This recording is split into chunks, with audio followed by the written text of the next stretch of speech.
Hi, what's up? It's me again, Nelson, and I welcome you all to today's virtual event stroke workshop. And today we are going to have an amazing time because we have an amazing speaker, and everything is going to be good. So before we start, please use the comment section if you have anything to say, and first of all, we'll go over the bootcamp calendar and we have a quick survey. So if you are joining us, send us your favorite emoji or comment something, anything at all to tell us that you are online. Okay, okay. While we wait for some people to come online, um, yeah, please if you are online, um, say something so we know. Say hi. All right, okay. Calm down. So before we start, I'm going to give a quick recap on our bootcamp calendar to make sure that everything is going as planned and we are following our roadmap very well. And also take in we have some quick survey. So in my survey list we have A. If you're not joining us, I'm totally lost, have no idea what is happening here. You comment A with your name. B, you have an idea of what is going on, but you don't know what's next to do. C, I completely understand what is going on and just waiting for the next thing to do. D, I'm here to play. You're here to have fun and you're not taking the bootcamp seriously. And E, you don't know what the build bootcamp is at all. Please say your name and then choose one of these options. Or maybe if you don't, if what you want to say is not in my quick survey, you can write down what you feel about the bootcamp.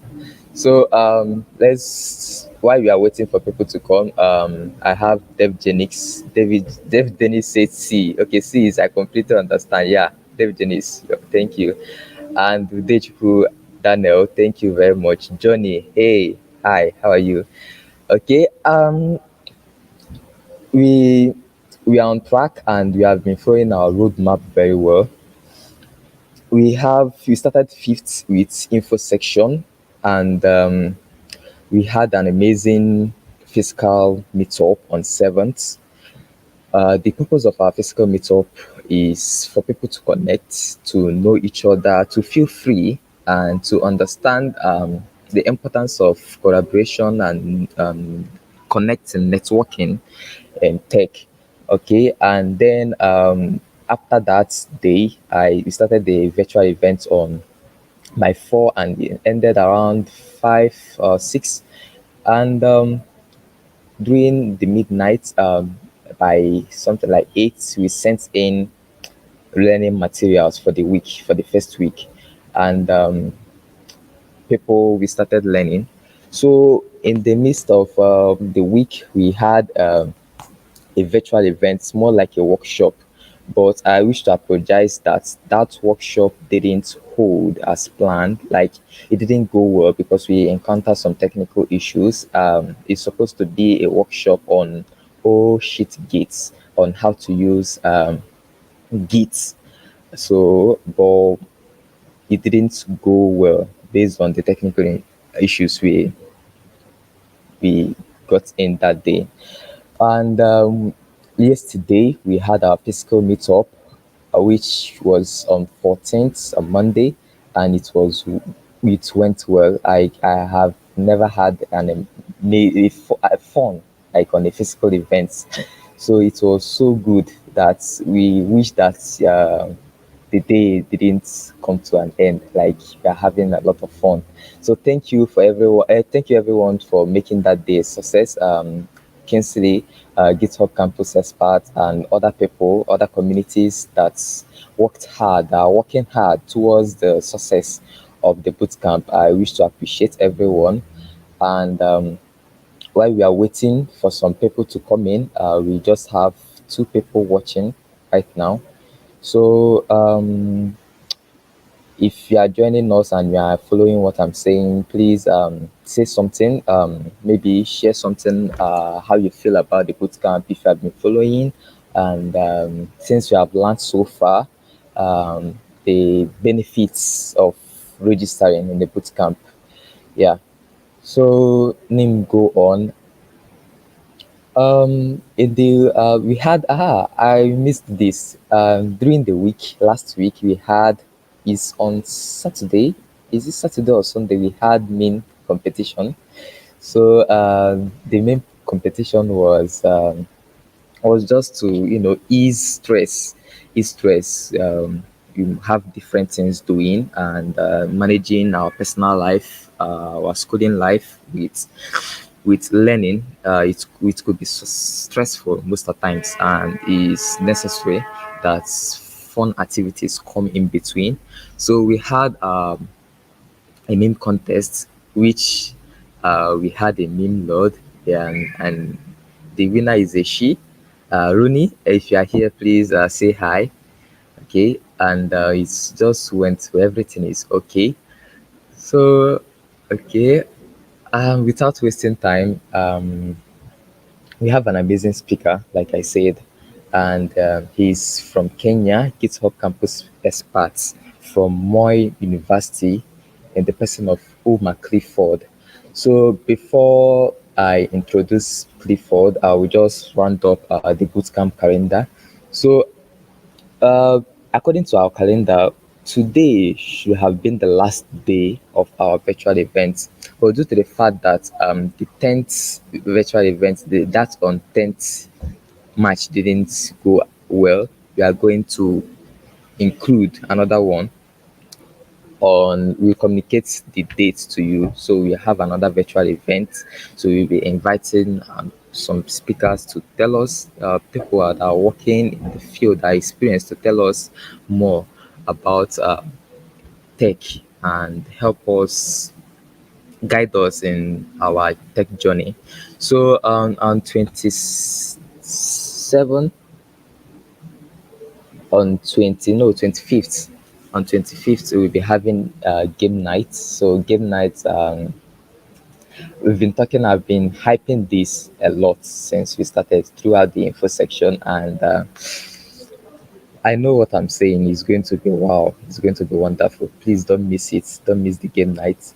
And on 28th, we'll be closing with a demo day.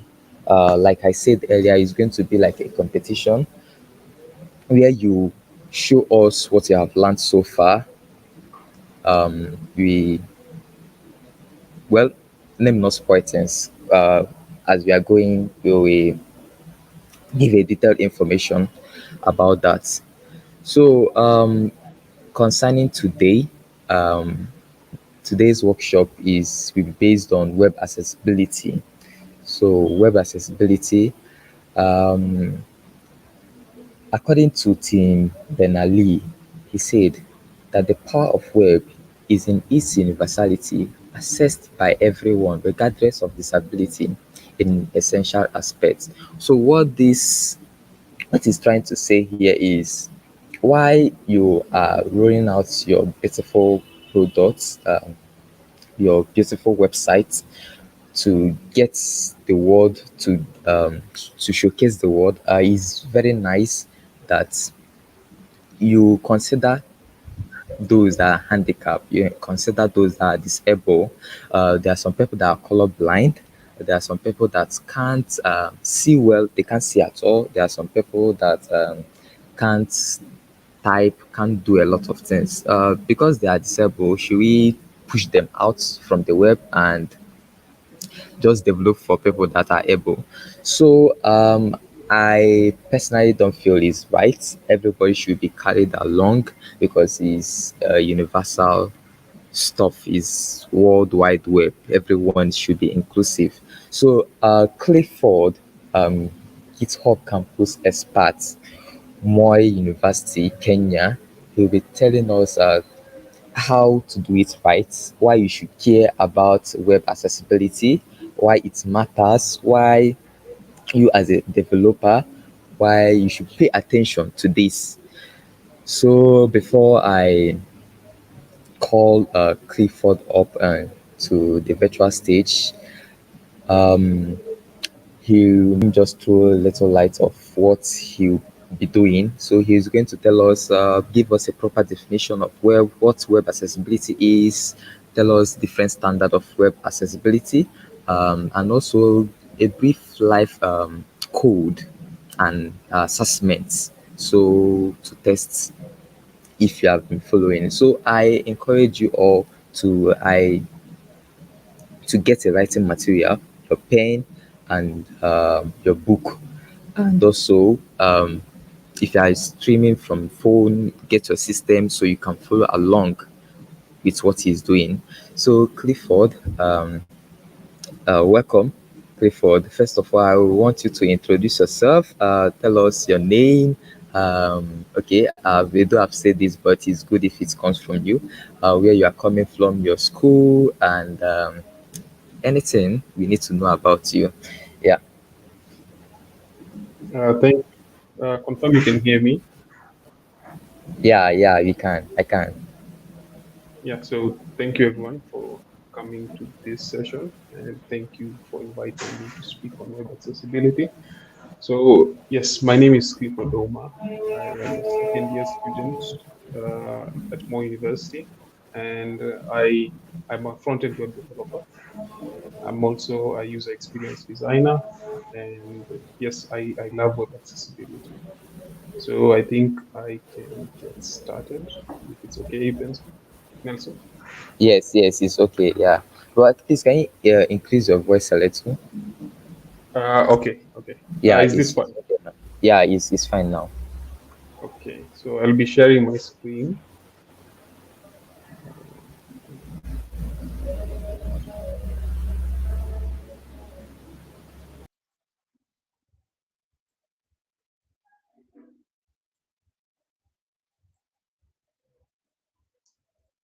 Okay, confirm you can see my screen, Nelson.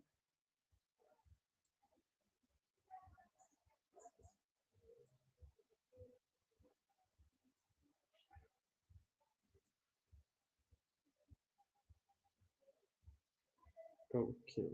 Uh, okay. Nelson, could you confirm if you can see my screen? Just to know. I can see your screen. Yeah, it's okay. So, about accessibility, and yeah, a little bit about who I am. I am a second year student. I am a junior front end web developer. I work with React Native most of the time. I am also a user experience design training, and I'm a community leader. I'm part of the GitHub Campus Expert, and I'm also the GDSE Google Developer Student Club lead at my campus. Okay, seems to be okay. So a little bit of statistics on with regards to this topic. So about 15% of the world's population are disabled worldwide. And by disability, I mean based on the different forms of disability, not having the same vast capability as others. And to make it even more simpler, is 1 in 8 people around the world have some form of disability. And by some form of disability, I not only mean the physical and the most common ones, but I also mean the situational disabilities. So maybe to explain a little bit on that.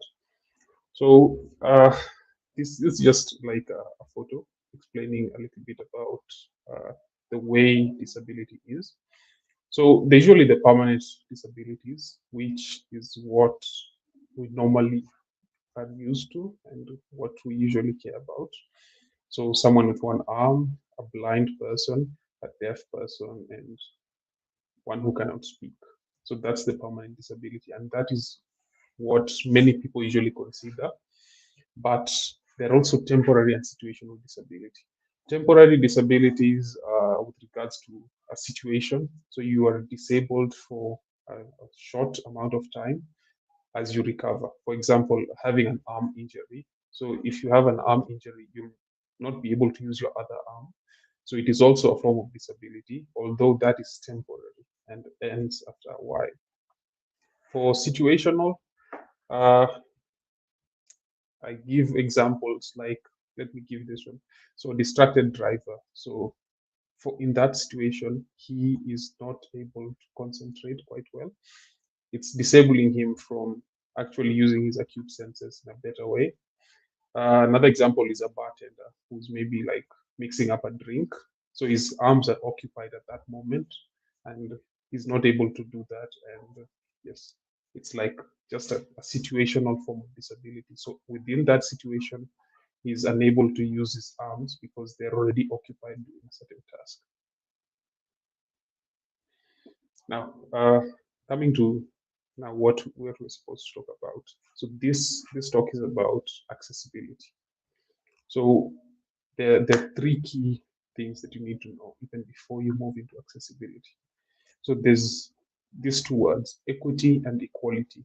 Equity and equality are very key with regards to accessibility, and understanding the difference between the two helps you be more empathetic and helps you uh, make wise decisions when you're regarding accessibility. So, for example, equity. Equity is about being fair, being fair and impactful. And by fair and impactful, I mean giving enough access to what people deserve. So, if this person deserves more resources and more more help, you give it to them. If the other person requires just a little bit of help and a bit of resource, you do it. Equality is providing the same access and same, you can say, dividing resources in the same way to everyone, regardless of their ability, regardless of anything else. So you make it equal among every person. So you give them the same access. So that's the difference between the two. Equity is giving where it's required, giving the proportion that is required, and equality is about giving equal proportions to everyone, regardless of their situation, regardless of their ability. Moving into web accessibility, uh, web accessibility is just it's a practice. It's a practice where you make all your web tools and all your web devices and everything that you create for the web. You make it accessible to every person. You ensure there are no barriers. There's nothing preventing someone from using your website in the best way possible. So, as the first quote was talking about, the web is usually universal. It's made to be accessible to every person, regardless of their abilities, regardless of their device. For example, you're able to access websites using your app. You're able to access them using your computer. So that's the universal nature of the web, and it is us as web developers to ensure that everything we create for the web is accessible to every person. Every person can use it without any barriers and that prevent him from interacting with it in the best way possible. So this is just a little bit of photo to explain the difference between equity and equality. So as you see, with regards to equality, you give same access to every person. So despite their heights and despite their abilities, you still give them equal proportion. But when it comes to equity, equity you give, he who deserves more is given more. So as you see, this was given regards to ability and height. So the person on the wheelchair requires more stacks to be able to see into the stadium, followed by the little girl who's also slightly having a shorter height. Then the man who's there does not require any because his height and ability enables him to see without even the help. So yeah, this is just a little bit to explain about equity and equality. So in the realm of technology, accessibility is usually referred to as A11Y. So the 11 comes from the letters in between A and Y. So the 11 letters in between. So that's what stands for the 11. So you'll commonly see this term being referred to within the realm of accessibility. Now, with with regards to accessibility, we've talked about people having different forms of disabilities, and that doesn't help them actually interact quite well with the website. So to counteract this, assistive technologies were created to help improve their experience with different web tools and different websites. So what are as assistive technologies? So assistive technologies usually come in place to support and help people with disabilities to actually have equal amount of interaction with different tools and different gadgets that they use. So, for example, in the earlier photo, the man on the wheelchair required a higher stack. So, like that stack that he was using to see into the stadium could be regarded as an assistive technology. So, it helps them be able to have equal interaction with others. So, example of assistive technologies, we have screen readers. So, screen readers are used by people with either low vision users or people who are visually impaired. By that I mean people who are blind. So it helps them actually be able to read, to hear content in your website. So hearing aid is used by people who have hearing impairment and are not able to hear quite well. So yeah, adaptive switches. So adaptive switches are used by people with different motor disability. By motor disability, I mean people who can't move quite quickly and frequently as normal people. So, for example, I'd say if someone grows quite old, their their motor abilities actually reduce, and they're not able to move quite swiftly and uh, as other people, as other young people who are more energetic and more able. So adaptive switches include things like a keyboard switch that helps them move around your your website. So it can stand in place for a mouse instead of moving a mouse around, which would involve them a lot. So they can use like a keyboard switch where they can move within uh, your, your website. So yeah, there are other computer software and hardware, assistive technologies, voice recognition programs, screen readers for our phones and such things. So yeah, those all those are assistive technologies. And by assistive technologies, what I want you to take away is it's just a device or like a software or hardware that helps people with disabilities be able to interact at the similar level with others. Okay. So today's agenda and what we will cover today. So the first part of this talk, I will be talking about accessibility guidelines. So for accessibility guidelines, they're just rules that are meant to guide people as they create for the web. They ensure they follow the right rules and make it accessible for everyone. I'll also talk about HTML's role in accessibility. Now, HTML is one of the least regarded languages in the web because people usually feel it's not a full-fledged language, and there are a lot of discussions around HTML. But when it comes to accessibility, HTML plays a key role in accessibility. Also, I'll be talking about document structure and also content structure in accessibility. And we'll look at accessible navigation for the web and accessible lists, tables, forms, and media. For the accessible list, tables, forms, and media, I'll try and show sample code and show you how it's done and how it's made more accessible. So yeah, so I think we just start. So they're usually called Web Accessibility Conformance Guidelines. And as I said, it's just a set of rules. The same way in your country, there are rules and laws that you need to follow so that you're not arrested or you're on the wrong side of the law. So these guidelines are just rules that web developers need to follow as they create for the web so that it ensures that every person creating for the web makes their, their, their web tools and websites accessible to everyone. So there are two major web conformance guidelines. So there's the WCAG 2.1 and there is the Section 508. So I will start with the Section 508. So these are just the names of the guidelines. They're robust, but they're just the names given to the guidelines. So for Section 508, it's used by federal websites in the US, and yeah, it ensures accessible access to government services because the government is there to serve everyone. So it's not majorly regarded in the realm of accessibility because it mainly applies for federal US websites, and everything that is within the Section 508 is also found in WCAG 2.1. So if you follow this other guideline, you've covered everything in Section 508.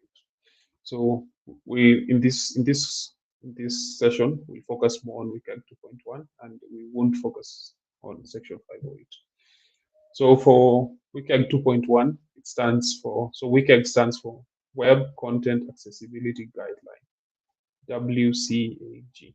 So that's this. I pronounce it as WCAG, but you can pronounce it in any other way.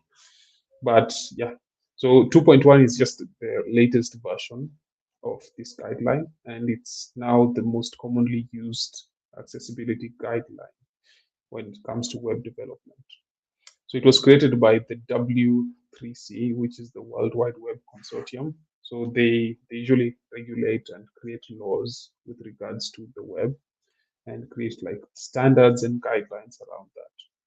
So as I said, it contains everything in the Section 508. So if you cover WCAG 2.1 guidelines, you have already covered everything in the Section 508 and extra things. It is universal. By universal, I mean it can be used by anyone around the world. As not as Section 508, because 508, I said, it's mainly used in the US. It focuses on four principles, and it's usually called the POUR principle, POUR. And this stands for perceivable, operable, understandable, and robust. So perceivable, it means that everything within your website needs to be perceivable to both sighted and non-sighted users. Operable, your website should be easy to use. Understandable, content that you put on your website should be understandable by every user. And robust, it just means that the website needs to be clear and concise in its way. So with regards to the Web Content Accessibility Guideline, it has three major levels, and the levels are usually level A, level double A, and level triple A. So I usually take these levels as whenever you're playing any game, let's say there's a game you're playing, they're usually levels related to your game. Like you're in the first level, level one, you pass level one, you go to level two and level three. So in a similar way, in WCAG 2.1, these three levels are different guidelines and different rules with regards to accessibility. So level A is the most basic guideline. So it's the most basic, and it's required that every website meets level A guideline, every website that you create. Unfortunately, not many people usually know this, or others also know but do not pay attention to it. So yeah, you'll still find a lot of websites that are deployed out there that still do not meet level A guideline. There's also level double A. So level double A is just like that level two on your game. So things usually get harder as you go in the upper levels. So level double A has more guidelines. It has everything in level A and has extra guidelines in it. So it has like it's more specific and more uh, towards the content that you're supposed to put. So there are more guidelines to it. Level triple A is similar thing. So it has everything level A and level double A and has extra guidelines to it. So you can read more about the web content accessibility guidelines using this link. But in this talk, I'll try and explain some of the guidelines so that even as you go back to read them and understand them, it will be much clearer for you. So general information and terms. So these are just general information with regards to this session. So I'll be referencing various weekend 2.1 guidelines and mentioning their level. So I'll be saying level A guideline with regards to this, and I'll try my best to explain them and also show a practical aspect towards it. I'll also be referencing different forms of disabilities, either if it's targeted to non-sighted users or people with motor disabilities or people with hearing disabilities. So, as I said, the first part would be focusing on HTML and accessibility, and by HTML we'll be looking at HTML5. So HTML5 is the basic, it's the basic building block of any web. So it's usually like the first place you start. So if you're starting off in web, you might have started learning HTML5. And yes, so this is the basic thing. So how important is HTML5 in web accessibility? So the first thing, it creates information architecture of the site. So I know it's a big word, but let me break it down to you. So by information architecture, I mean like how does your information flow within your website? So it has the header, it moves to the main, it moves to a section, like how you've planned out your website and how the information you've put it in there flows. We put websites to share information. Like you have a business, you want to share what you do at your business. You have a community, you want to share the events that you have for your community. So you build a website and you share with people. So you're passing down information to others. So the HTML part is where it creates like the flow of your information, like how are people seeing information and how they moving around your information. Tied to that, it creates the document object model. So the document object model is just like an outline of like the structure of your HTML and how is it placed within. So like which tags are there, which ones are within others, which one are parent tags, which one are children tags. So yeah, it just the basic structure. And yeah, you know the different types of structures as we move on. So it also defines what piece of content it is. If it's an image, if it's a paragraph, if it's a heading. So it defines the piece of content. And last and most important, it gives semantic meaning. So what is semantic? So semantics is meaning. So it gives more meaning to any piece of content. If you use, let's say you use a main tag. So the main tag will show like this is the main content of the website. This is the main information that you're passing across your site. So it gives that meaning so that others will always know when they reach to a main tag, they know this is the main information being passed across. Now, I talked about HTML5 and I said that it gives structure to to your website. So there are two different types of structure. So there's the document and the content structure. So how different are they? So the document structure is the code, the tags, the landmarks, the sections that you use within your website. To give a basic overview, it's just what you see in your text editor when you enter to create a website. So like the planning of all the tags you've used and everything. That's the document structure of your website. Now the content structure is very different from the document structure because it's the human readable information. It's the logical flow of your content. Like it's why like what information are you passing and how is it structured? Like how are people consuming the information from our website? So it's basically everything someone sees when they now go to your website. Not your code, but your website. Like what do they see? What do they consume from your website? That is the content structure. Now, why this sudden break in structure? Why do we have the documented content structure? So basically, the reason why we have the document and the content structure is to create that split because you're a developer, you'll be mostly interested in the document structure of the website. If you're working for a big company, there are people who are there as content creators who will create the content of your website and who will structure everything and give it to you. Then you fit it inside your document structure. So like that's the reason why we have that split. And mainly document structure is mainly for the developers, the development side. Content structure is mainly for the users, the people who use your website. Okay. So how do we improve accessibility in your structure? By structure, I mean both the content and the document structure. So I'll be giving it in terms of points. So one thing, you need to use a valid doc type. So by a valid doc type, I mean that's usually the first line right in HTML code. So use the current doc type. Let me see if I can share. I think I have code with me. So yeah, this is just a sample website. So using a current, using a valid doc type, it helps like give more meaning to. It helps make your HTML be passed in in the right format because there are different versions of HTML.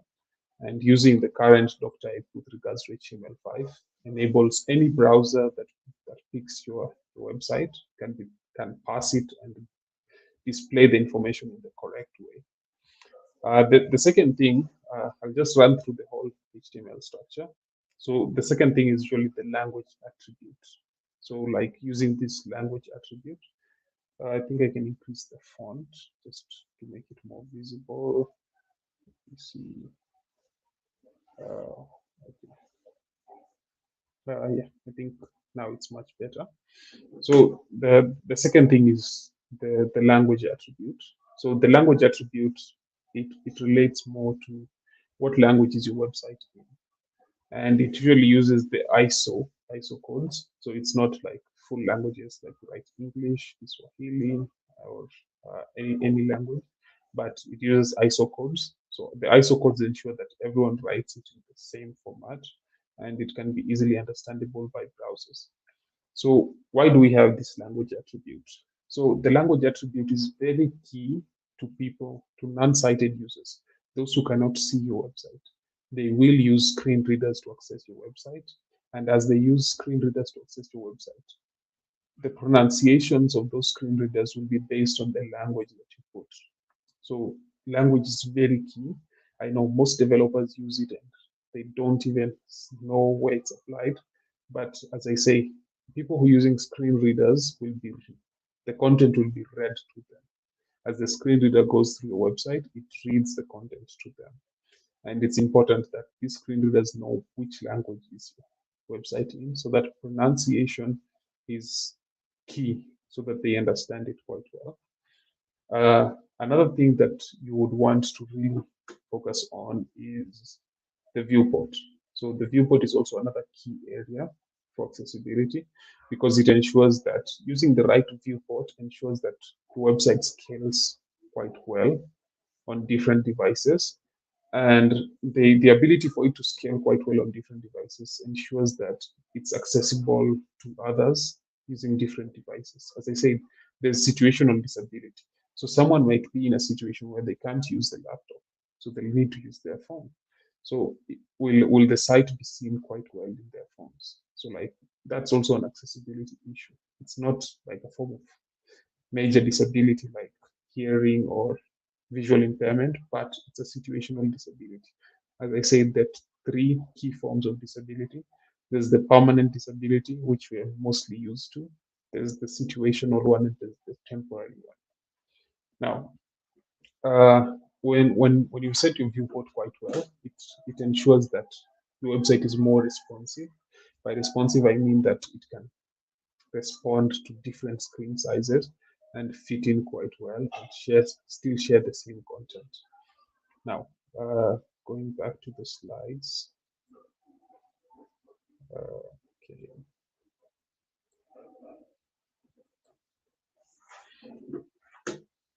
Yes, so I talked about using a valid doc type, and I told you it's important for parsing so that your code is passed in the right way by the browsers. The language attribute, I said, is key for pronunciation. Setting the correct viewport is important for responsiveness. Now, another thing that we need to take into consideration is relative CSS units. By relative CSS units, I mean when nowadays we should move from using pixels because pixels are more definite units, and relative CSS units are things like M and rem that increase relatively depending on the font size or the line height. So the reason why we use RAM and M units more than pixel units is because, as I said, it's more responsive. So depending on the screen size, the font size will be changing. And if you use something like a RAM or M, the font and everything, all your units will be responding to the font size that's created on the website. One last thing for structure is using landmark tags. What do I mean by landmark tags? Landmark tags, I mean things like section tag, things like header tag, things like main tag, and yeah, such simple tags for HTML. I think they were introduced mainly in HTML5, and give, they help chunk content in your website. So they group content. They group, okay, all this content within the header tag is related to the header. All this content within the main tag is related to the main tag. All the content within the footer tag is mainly related to footer things, maybe contact information, websites, and social media.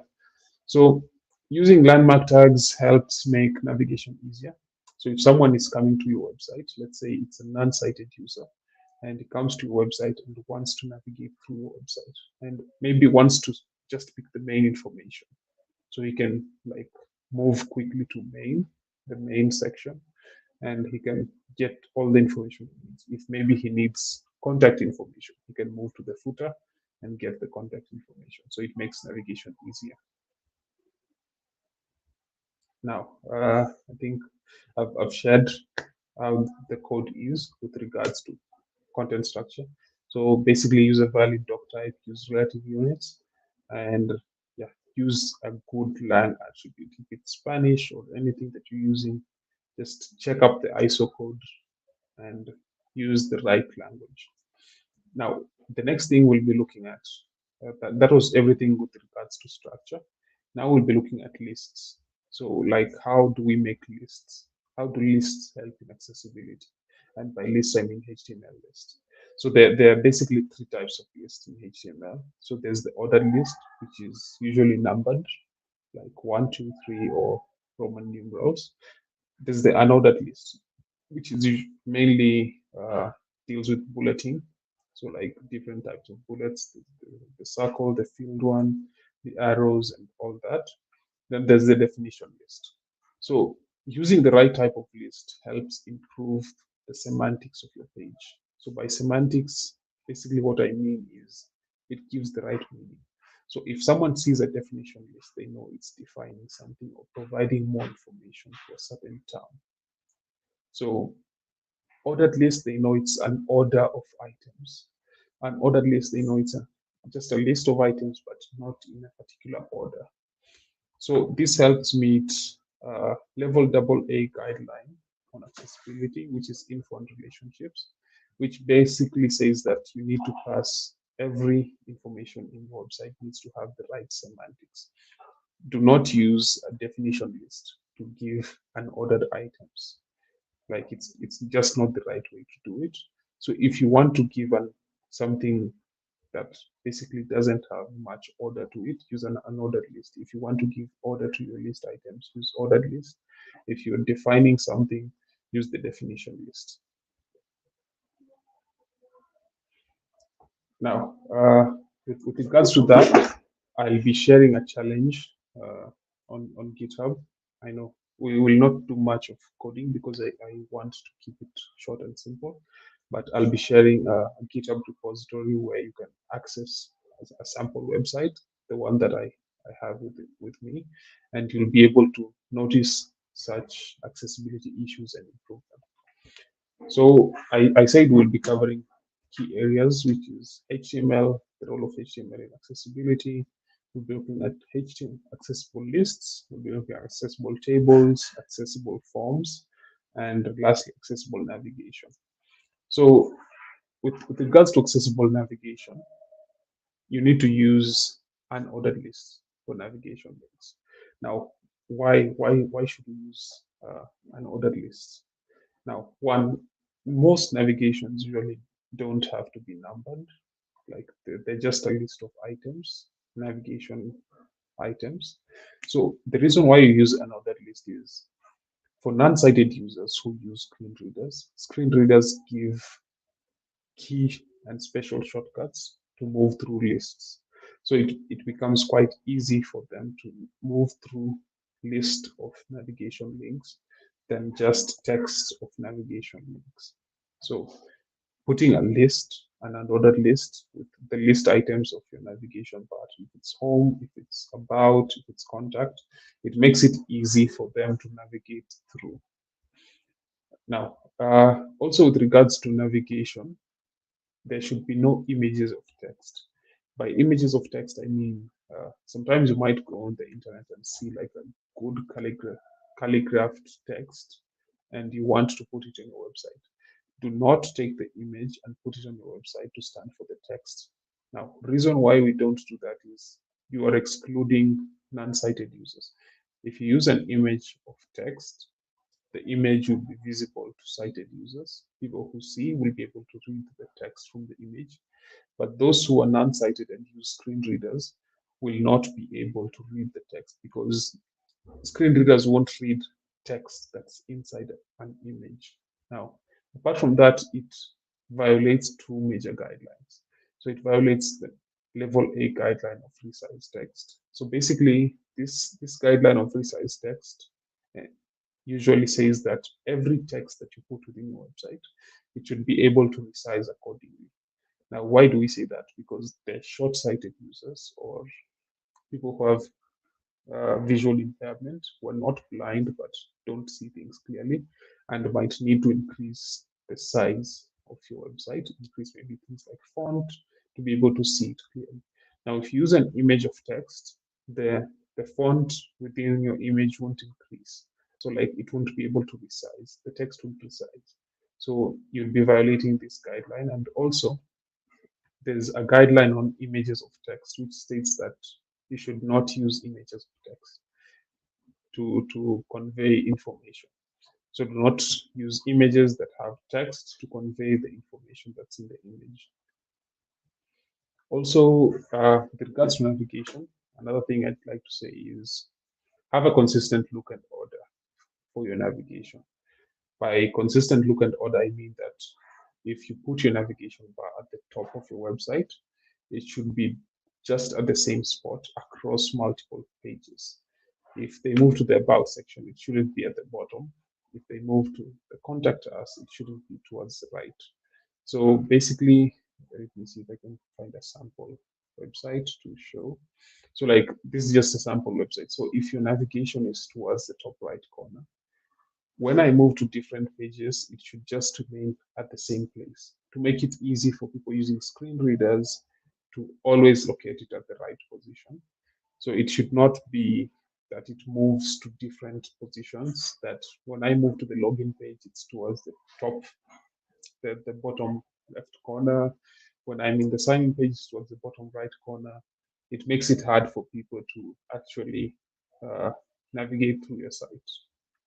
So that meets a guideline on consistent navigation, which basically states that your navigation should be within the same spot and should be identified within the same area across multiple pages. Another thing I'd say is providing multiple means of finding content within your website. So by multiple means, I mean that people should not be finding content on your website only by seeing the content, but you can provide something like a search bar or a sitemap to help meet this. So a search bar will help them search for any information that they need within uh, your website and be able to find it. So yes, whenever they're searching for content within your website, you need to provide different ways to for them to find this content within your website. Now, more within accessible navigation. So the reason why navigation has so much content within it is because it's usually a common pitfall for accessibility. People don't usually consider how maybe the non-sighted user will navigate through your site and like how they move through. Now, another key area with regards to accessibility is consistent identification. By consistent identification, I mean that the way that components within your websites are identified or labeled should be the same for different web pages within your website. So if you move to the about page, if there was a search bar with a search button, if the button was labeled search, it shouldn't be labeled find in in in the in a different page or labeled a different way in another page. The reason for that mainly lies around non-sighted users and people who have cognitive disability. So non-sighted users will not be able to tell if it's a different pattern from what they met in the previous page. And cognitive disability users won't be able to actually keep up with the changes that you're making to the same component across multiple pages. So it's important to keep a consistent identification for your components. So that means a level A guideline on consistent identification. So label things the same way across multiple pages. It helps make your site simpler and easy to understand. Now, with regards to the link text, now this is a key area where I usually see a lot of problems happening. So for link text, there is a guideline with regard that level A guideline on link purpose. So this level A guideline says that the link text alone, the text that you put within your anchor tag, you have the anchor tag, then you have the text within. It should be descriptive enough to tell someone the purpose of the text, of the link, or where the link takes them to. So I know most of you have met this type of text link called read more. So they usually like it mainly in blog sites and news websites. They usually give a snapshot of maybe an article. They give a short part. Then there's a button down there saying read more. So this is like a common problem in with regards to accessibility because a read more button won't do much. It does not explain like what is the link for, what am I reading more of. Now for a person who's visually okay, will be able to see okay, it's just below the article and will know that it's reading more about that article. But for non-sighted users, they won't know like what are they reading more of. And if you have multiple such links, multiple of them in one web page, they won't know how to differentiate one from the other. Now, to solve this, people usually use visually hidden text. Now, visually hidden text is extra text that's given that you make the visibility to none when it comes to sighted users, but for screen readers, they'll be able to see such text. So it's visually hidden for people who can see, but people who are blind, who use screen readers in your website, they'll be able to get the whole information. So I'll put such a challenge within. So it's just about providing more context. So read more about this article, read more about this. But maybe you want to keep the look and feel just the same for your website. You want it to just be read more. So you hide the extra text, like the extra text that gives more information, you hide it because you know visual users will be able to connect the dots, but non-visual, non-sighted users won't be able to see that. So you need to provide more information on that. Also, uh, another point with regards to accessible navigation is using a skip link. So a skip link is usually it's just a simple link that's put within a website to take people to the main content. So it takes people to the main content of your website. So maybe you can put it under the navigation bar. So maybe if it usually says maybe something like go to main or go to the main content. So if someone clicks it, they're able to move to the main content. Now, how does it help with regards to accessibility and disabilities? As I said, there are people who have problem with motor disability who are not able to move around your website as easily as others. So for them, they might just be interested in the main content of your website and not interested in the others, maybe the header, the footer. So adding such a button helps them like just skip all the content and move seamlessly to the main content. It can also help non-sighted users if they want to just move to the main content. So it meets a guideline level AA of bypass blocks. So which just states that you need to provide a way for people to skip repeated sections within your website. So by repeated sections, there are things like navigation. Navigation bar will always be there for every web page. So that's a repeated section. So you need to provide a way that they can just skip that and go to the main content. Now, I'll not be touching too much on tables, but I'll be giving just a brief overview with regards to making tables accessible.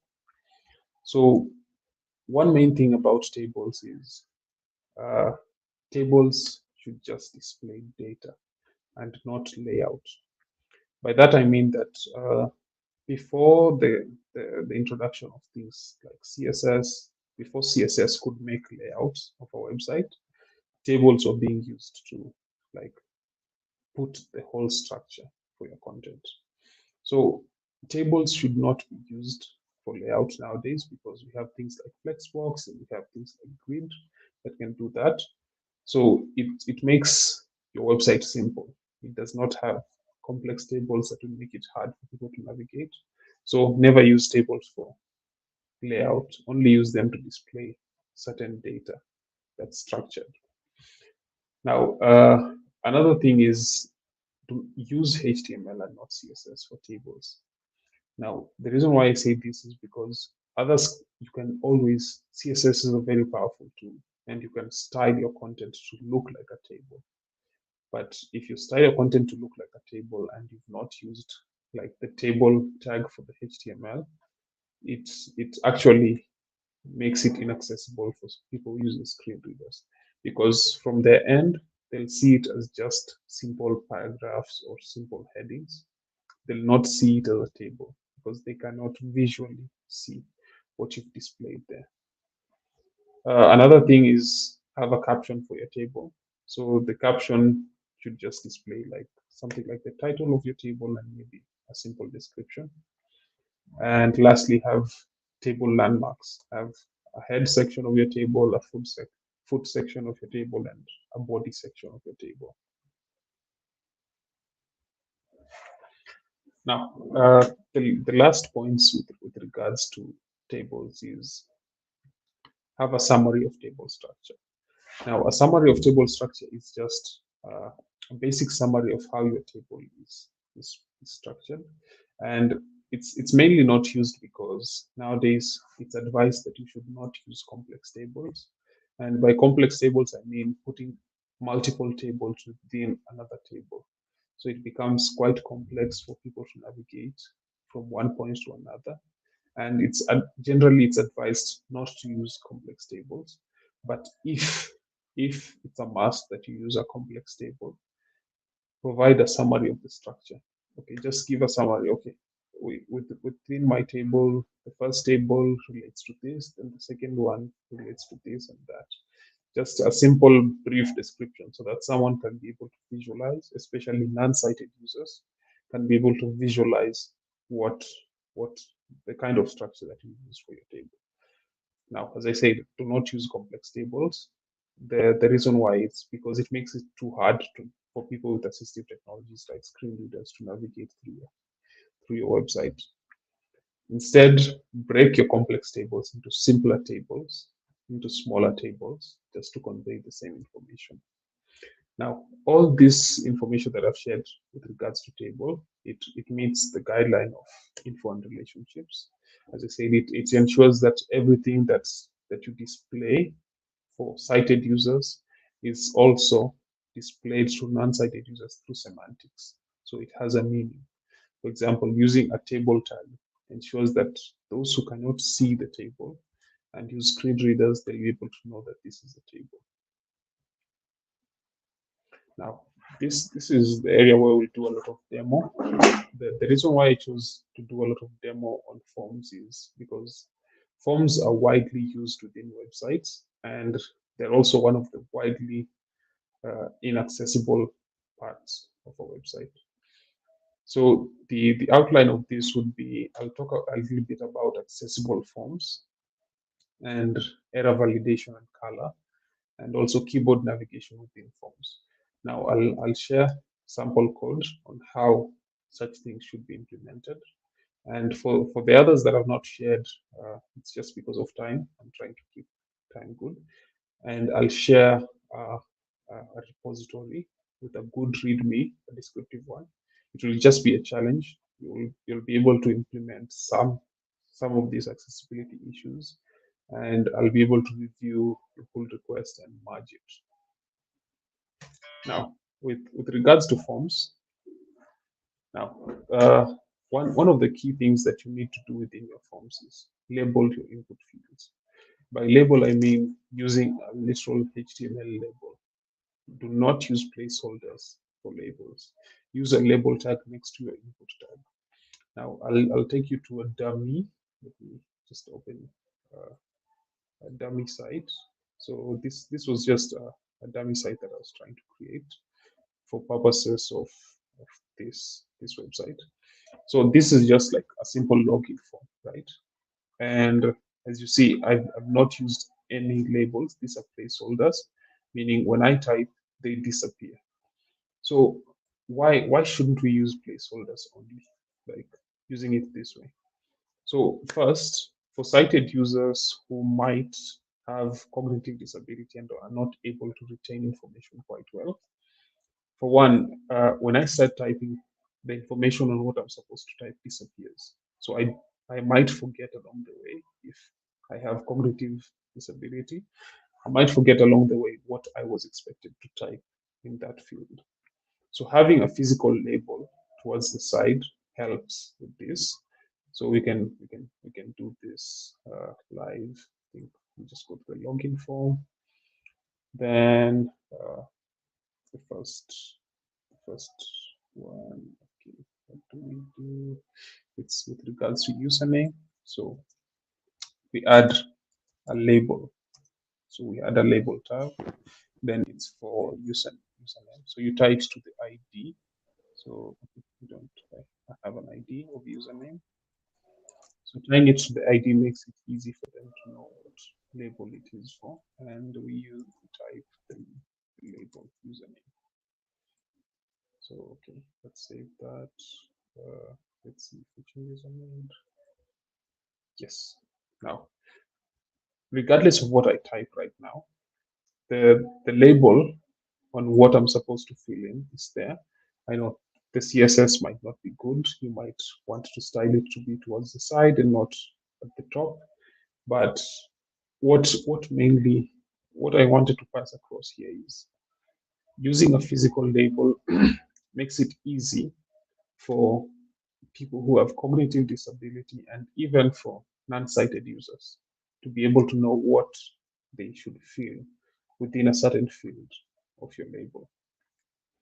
Now, back to the slides. I'll be doing a brief mix of both. So yes, that's with regards to labeling the input fields. Do not use only placeholders in place for labels. Use label tags next to or around your input tag. So as I said, the reasons why we use that is because placeholders disappear. Immediately when I start typing anything, they disappear. And for people who can't retain that information quite well, it becomes hard for them to know what they want to type, and they'd have to delete everything to be able to see what they want to fill in within that form. Now, have a proper contrast. What do I mean by contrast? So contrast is the difference between your foreground and your background. By foreground, I mean whatever is closest to you. By background, I mean it is a background color or background image that you have. So having that proper contrast, it helps make sure everything is visible, even if you're using placeholders, because sometimes placeholders are usually dim. If you use the default styling for placeholders, they're usually dim, and if you use wrong contrast, the information on the placeholders will not be visible to visual users, and they'll not be able to see it quite well. So even people with short-sightedness or any other visual impairment would not be able to get that information quite well. Now, you might think, okay, why don't I just darken the placeholders? So this is one of the issues I wanted to show in this form. So if I had darkened this placeholder to be equal to the label that's there, someone would be confused and would think that it's already filled, that, that the form is already filled. They'll not be able to differentiate it with the normal placeholder because it would be darkened and bold, and they might be confused that someone has already filled the form and they don't have space to fill it. So it's usually just best to maintain a good contrast for for your forms. Now, also with regards to forms, I said you need to use proper labels. By proper labels, I said just having the right label tags, and the labels also need to look at the content within the labels. So one of these guidelines is level A on labels and instructions. It says that for every interactive element, there needs to be a label or an instruction on how the user should go about it. By interactive elements, I mean things like input fields that require the user to enter their data, things like a button that requires them to click or something like that. So it requires the user's interaction. So input fields are usually interactive elements, and therefore you need to provide label on what information they should put in and like how should the information be. So using a proper label helps fix that. Also, as I say, labels ensure that everything that you convey visually to users through CSS or through HTML is conveyed semantically to non-sighted users through basic HTML tags. So having a label tag will help someone who's using a screen reader be able to know like what information they should fill in within your form. Also, it meets level A on visible label, that that a visible label should always match an accessible label. Now, what's the difference between a visible label and accessible label? So if you use, let me give an example using this form. So this is a visible label. The reason why it's a visible label, it's that which I see. So I can see, I have the ability to see. So I'll be able to enter into this form and see that this is a visible label, something that I can see. So it should match with the accessible label, and this is the accessible label. This is the accessible label. So the accessible label is more towards your document structure. And as I say, document structure was this, like everything within your code. That's the accessible label. Then the content structure, what users see within your website, that is the visible label. So they should match up. They shouldn't be different. So yeah, that's the first part of forms.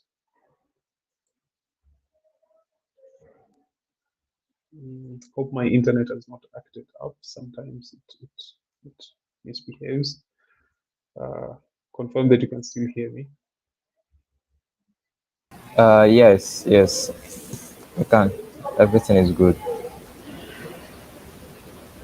So, as I said, forms are usually the most inaccessible things within a website, and yeah, many people usually go wrong with regards to forms.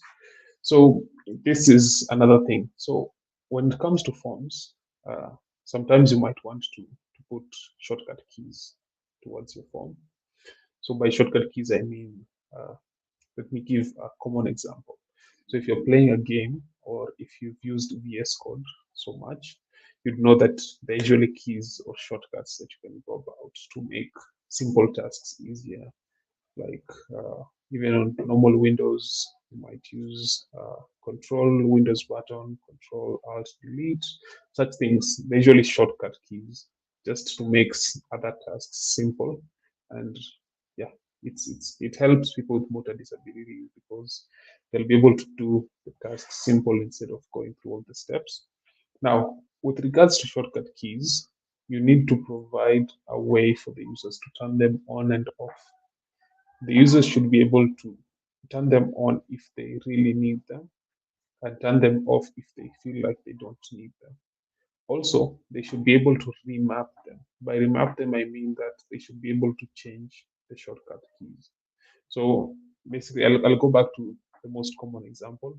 If you're playing a video game on your computer, or if it's FIFA or anything, any of those common games, there's usually keyboard keys on how you should play it.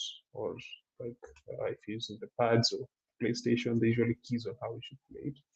But they give you the ability to remap, to change the keys to better suit you as a person. So if it's someone with a motor disability, he might want all the shortcut keys to be on one section of the keyboard so that he doesn't have to move back and forth through different sections of the keyboard. So you should provide such ability to them. Now, shortcut keys are not quite common in forms, but I felt like I should just share the information in case you might need to use them on your forms.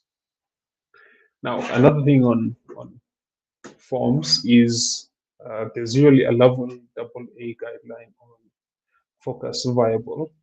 So it requires that whenever a user is on your form, they should be able to visually and clearly see where their interaction is within the form.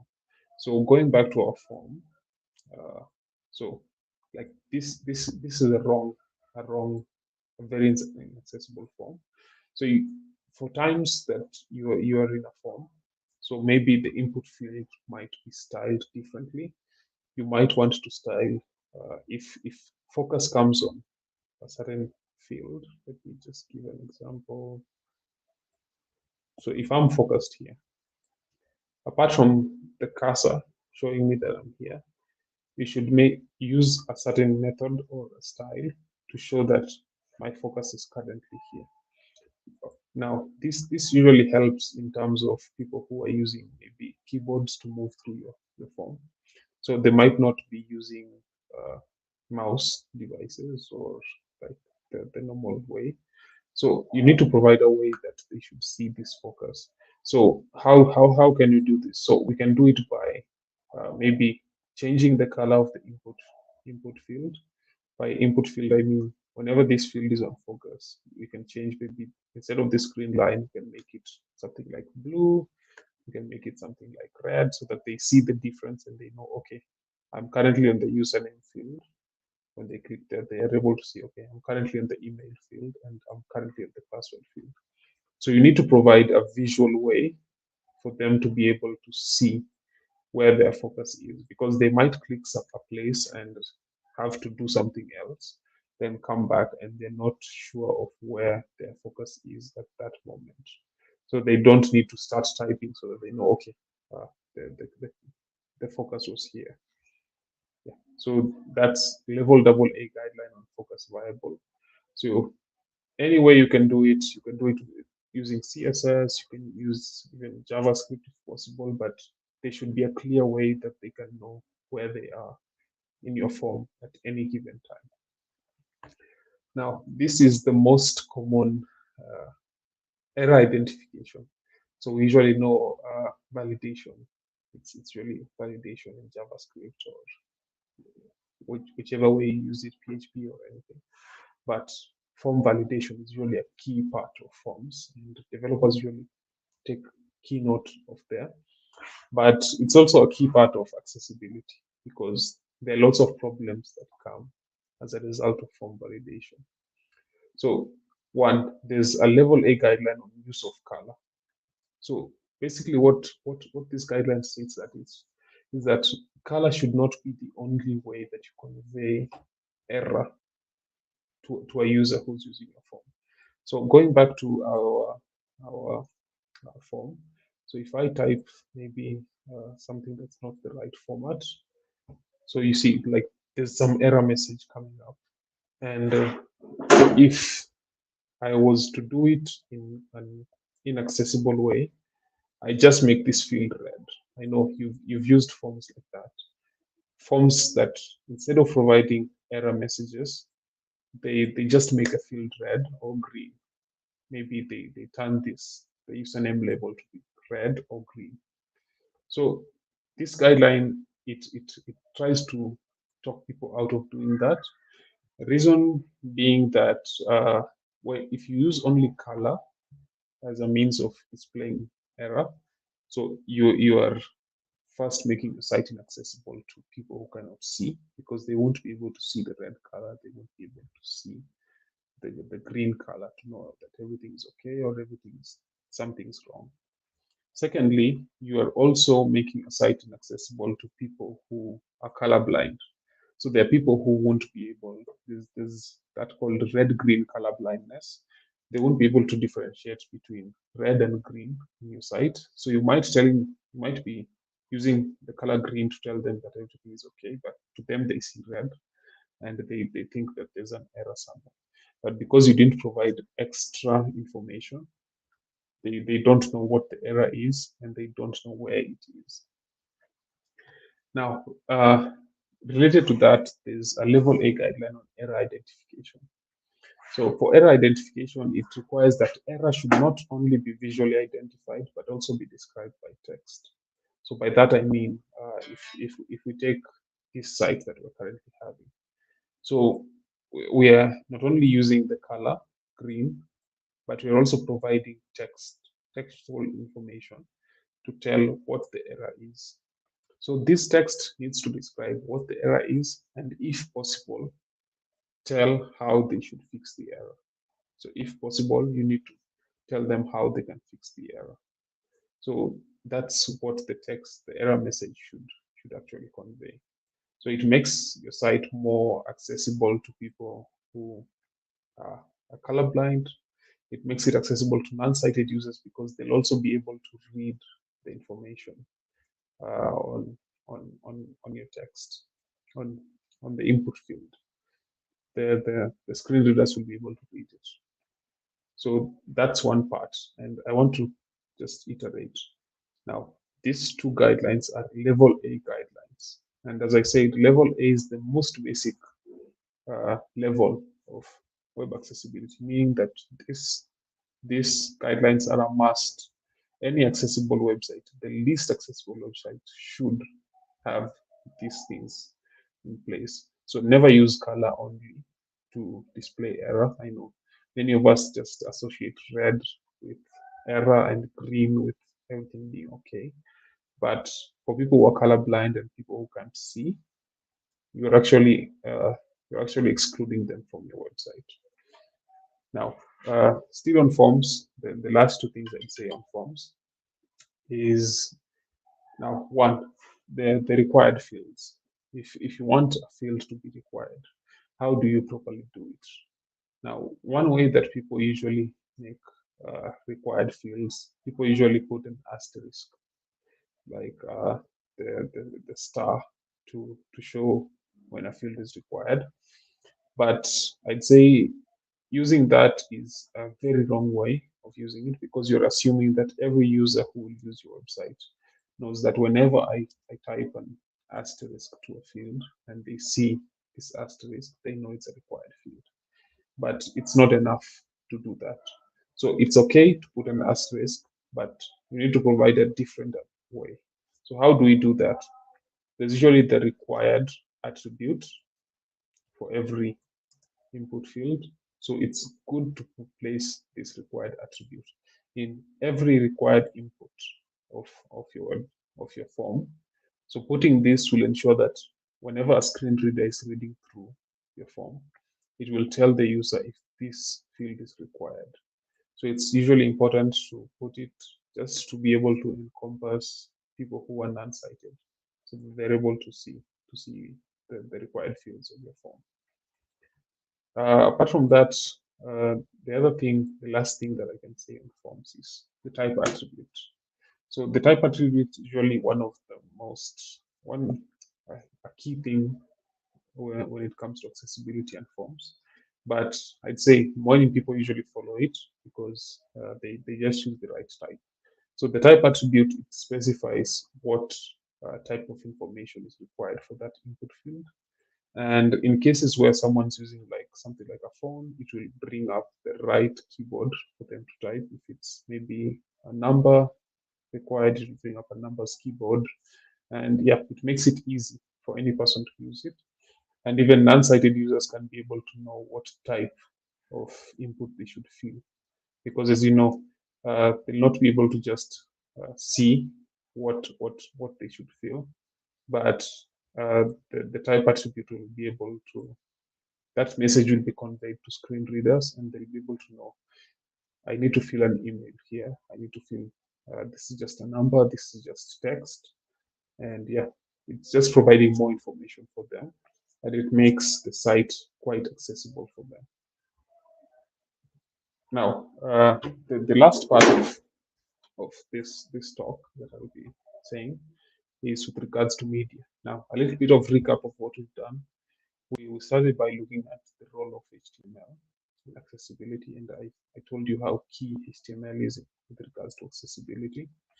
The next thing that we looked at was the split in structure. The document structure, which is the code that you write, and the content structure, which is the information that users consume from the site. After that, we looked at lists, and we say that lists need to be used in the right way. If you're defining something, use a definition list. If it's something unordered, use an unordered list. Now, I also gave you some tips to improving accessibility with regards to structure, using the right doc type to ensure that your code is parsed in the right way, using a language attribute to just ensure that people who are using screen readers, the pronunciation is good for them and they can understand the information they're consuming. And also another thing that I shared was using a correct viewport just to make your site more responsive. Now, we also looked at tables, which I shared a couple of things with regards to tables, and we looked at forms, and I've shared a lot of information on how to make your forms more accessible. Now we're looking at media. By media, I mean audio and video and image. So those are the three forms of media that you can use on HTML. So audio, video, image. Now for that, I'd say this is a key thing, and one of the main disregarded things in accessibility, an alt text. So an alt text usually is it's like the alt attribute for images. Let me see if I can get something to show uh, my sites. I doubt if they had images to show, but if we just put a simple image, so there's usually this alt attribute. So the alt attribute is an alternative text. So for those who cannot see your image, like what information should they know about the image? Now, there are two key things about the alt text that people usually get wrong. Now, one, people don't write alt text, which is wrong because non-sighted users won't be able to know what the image is about and what information is being conveyed by the image. Now, two, people write alt text but write the wrong alt text. That doesn't even help the user. So I wanted to share some key things that can help you write good alt text. So one thing, yeah, okay. One thing, don't describe things. Don't literally describe what's in the image. Don't say it's an image of a car parked near. No, don't describe things. It doesn't help the non-sighted users. And it also doesn't help you as a person just writing all that text there. So instead, explain the meaning and purpose of your image. So you're building this website. You selected this image for a reason, and there's some information you want to pass across to the users. Like you didn't just place the image there. So explain more about that information, like the purpose of your image, the meaning of placing that image at that position. That is what should go in your alt text. Now, if it's a decorative image, leave the alt text blank. If it's only a decorative image, let's say something like a background image or something like that, you can leave the alt text blank, but don't leave every alt text blank for every image. If it's an important image that conveys a certain meaning, put it inside the alt text. Now, another thing is avoid using words like picture of or an image of. Now, why do I say that? Don't start your alt text as a picture of this and that. No. For screen readers, they'll always tell the user that this is an image. So the first thing they'll tell them is this is an image. Then they'll read out the alt text.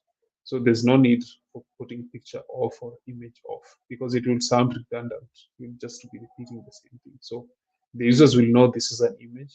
So just go straight to the point and tell them what the alt text is. So as I said, include give meaning and purpose of the image, and don't just describe the image the way you see it visually. Don't describe them. Give the meaning and purpose of the image. Another thing is don't use text of image, as I had shared earlier. If there's any text in the image, you can also include it in the alt text if it is important that they see, that non-sighted users see it. Now, for SVGs are just a part of media also.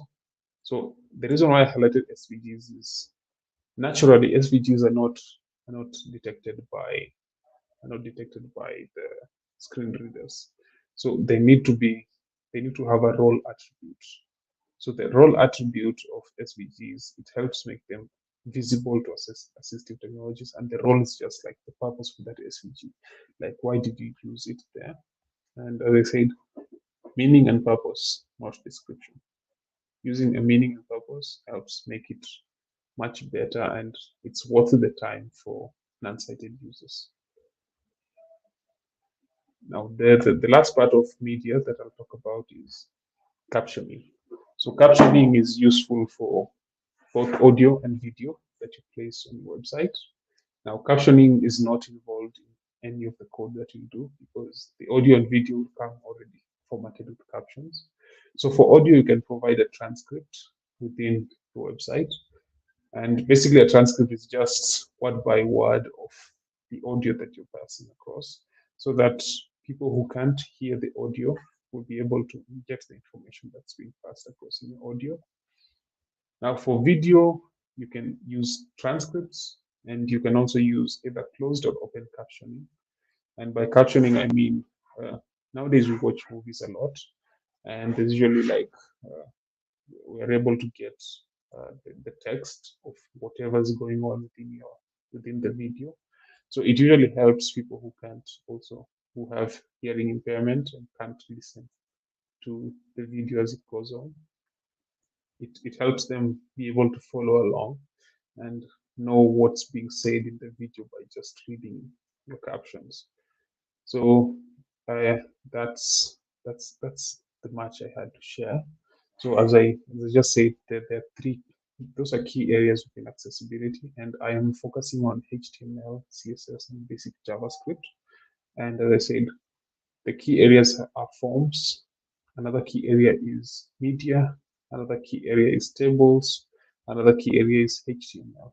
By HTML, I mean the content and document structure, and just the basic things like the doc type. Now, this just information to share, to show which which properties are usually not compliant with accessibility. So the highest one is contrast. People usually don't focus much on contrast. Then, as I say, the second highest one is alt texts. So like people usually just disregard alt text. They leave them empty, despite them having to place just to give more information to non-sighted users. And there's empty links. People use link tags, but keep them empty. Missing form labels. As I said, labels are usually important to have them in your forms. Then empty buttons that don't have labels. As I said, interactive elements within your website, you need to provide labels so that people know what they're supposed to do. And the last thing is document language. So the language attributes. People don't put the language attribute. Now, for the first things that I shared on HTML, the language attribute, the viewport, and using the right doc type, those ones can just be fixed by using a good template, good HTML template for your website. That can can fix those three issues. And I think even Emmet for VS Code, the template generator for HTML, it can also help fix that. Now, I know I've shared a lot of things. I've shared a ton of content, but what's the main key takeaway that I want you to take from all this? There's a lot to digest, a lot to do in terms of accessibility, but the main thing that I want you to take away is that accessibility is not a feature. It's not like you're adding a different feature to your website or improving features on your website. No, no, no, no. That's not accessibility. Accessibility is a requirement. It's just showing more empathy and being humane to others, because most people find themselves in such situations not because of their own liking, but just because that's how they are and they don't have equal capabilities as the rest of us. So be more empathetic, build more, make accessibility a requirement for everything that you build. As I said, the web is universal. We need to maintain it and make sure that every person can access all the things that we share on the web. So if we're going to build it, if you're going to build a website, let's just do it right. If you're going to build a website, let's do it right. Let's ensure we include every person and every person can access our websites. Yes. So yeah, that's all I had to share with regards to this. And yes, I'm open for any questions. Um, Therefore, thank you very much. I really appreciate you for such a great talk. I really learned a lot from your talk.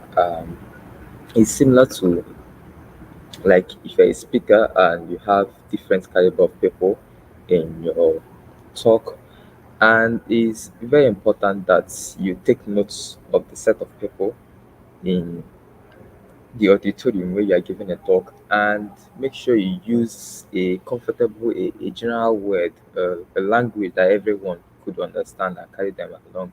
It really doesn't make sense. You want to communicate to someone and you are using high vocabulary, and there are different set of people, and you are sure that people can't communicate and understand what you're saying.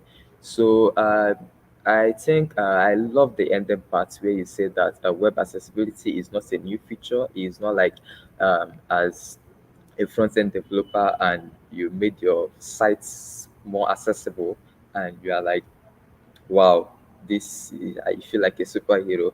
Is a requirement. Is something that you should take note of. In as much as it's good to build a very beautiful website, it's very important that you take note of these little things that matters. Like you said, if you are going to do it, it's good you do it right. So, guys, I hope you learned a lot from this amazing section we had with Clifford. Clifford, thank you very much. I can't thank you enough for the great talk. But I would like you to send in your slides because you gave us a lot of information to consume. So at times goes on, we save it and go through this little by little. And also, after this, you send me the repository. They will be submitting the assessments, and yeah, through the way you say you give feedback and other necessary things.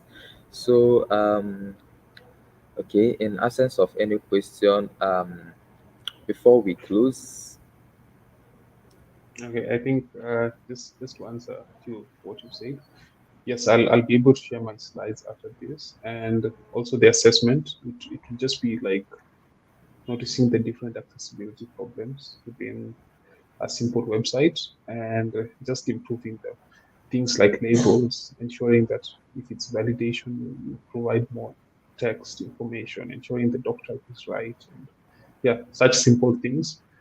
Because it's more of practice and it's how you actually improve your website.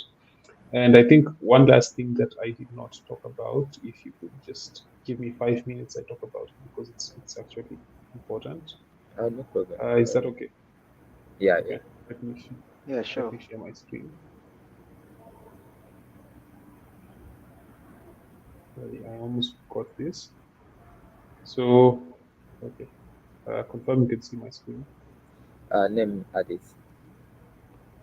Yes. Yeah. Yeah, we can see. Okay, so we usually have different extensions that we use. If it's Chrome, we use. If it's Firefox, we usually have browser extensions that we love to put to just help make things easy for us. So uh, the reason why I'm talking about this is because there are different extensions that can help us. So that is one part. How do you test accessibility for your website? How do you know if the website is accessible? You might have followed these guidelines, but there are a lot of things. Guidelines change every time. Every time new things come up, like there are different key things that you need to focus on. So I'll take a website and we can do it together. So I will use the GitHub Campus Expert website. I usually like to use it as a test subject. So there are the different uh, extensions that you can use, and I think I'll share them uh, afterwards, even in the Markdown file of the test.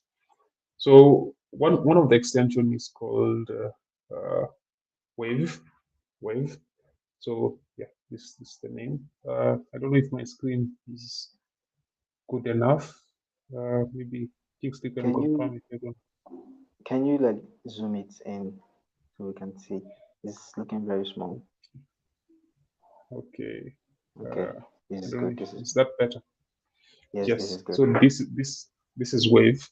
Now Wave basically it just tries to detect different accessibility problems within your site, and as you can see, the errors it's saying okay, the places missing alternative text, and yes, you can be able to see. So like this one is missing an alt text, and yeah, different problems that it shares. So like alerts, there's a possible heading problem here. There are redundant title texts. So like yeah, different issues, and also it tries to give features that are okay. So you can be able to see. One thing I'll share is that your site can never be 100% accessible. There'll always be some few issues with your site, and you can't like achieve that 100% accessibility for your site, but you try your best to make it as accessible as you can. Now another good one to test is Lighthouse. So Lighthouse is usually one of the best that I like because it generates a detailed report. So it usually tests everything for your site. So once you install the extension and you click it to generate a report, it, it does all the tests automatically for your site, and it generates a detailed report of how accessible your site is. And apart from accessibility, it really tests other features like performance and key things. But for this one, we were thinking on accessibility. So this is the Campus Expert site, and okay, let me try and increase the size. So yeah, like one thing I shared was about increasing size. So this is the site. So we're not interested in performance, but we're interested in accessibility. So it says that this site is 81% accessible, and it gives like different areas where they've done it well and areas where there are issues. So past audits means these are where you've done it correctly, the viewport and such things. So as I said, like you can never achieve 100% accessible website, but you can always like put a benchmark for yourself. You can say, okay, for my site, I'll ensure that the least accessible thing that I want to achieve is maybe 80%. Regarding your development skills, if you're more advanced, you can just improve it, but you do your best to make it as accessible as you can. Now, the last tool that I want to share is this one. This one is very fun. It's called the Funkify. So for Funkify, it just ensures that you're able to test different. Okay, I think my trial has expired, but basically Funkify, it Let me just search it up for you so that you're able to see. So Funkify, it's just a simple. Okay, let's just open just a minute. So it's a disability simulator. So unfortunately, it's usually free for some time. Then for trial, then it wants to premium. But if you feel like it's important for you to have, you can have it. So basically, it simulates different forms of disability, how cognitive people will see your site, how people with dyslexia, how people with motor disabilities, and you're able to feel. So it helps you put yourselves in their shoes and be able to feel how they would use your site. So it's just a simple extension you install on your browser and you can try. So if you want, you can try the free 4 day, I think it's a 4 day trial period. You can see how well it works. You can try different sites and yeah, see. So yeah, that's one part I forgot to say. So you can always test accessibility for your site. You can always see how accessible your site is to others. And yes, that's the last thing that I had not shared. Yeah, that is really great.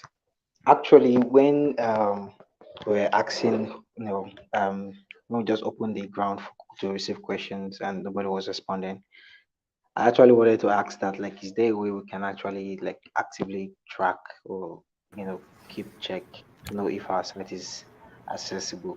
And this answers the question. Thank you very much, Clifford. Actually, I just like personally, I don't pay attention to accessibility when building sites. So starting today, uh, I'm making the turn for good. Yes. Like I said, it says a necessity. So from the very start, I think we should be thinking about accessibility from the very start of the project. Yeah. Yeah. Agreed? Yeah. Yeah. Okay. Thank you very much, Clifford. Is there anything else? Um. And no, nothing from my side. Okay. All right. Obina, thank you for the input. So let's round up with we communicate to you when we are going to have the next virtual event. Like I said, we are going to add one in the place of the 10th match didn't go as planned.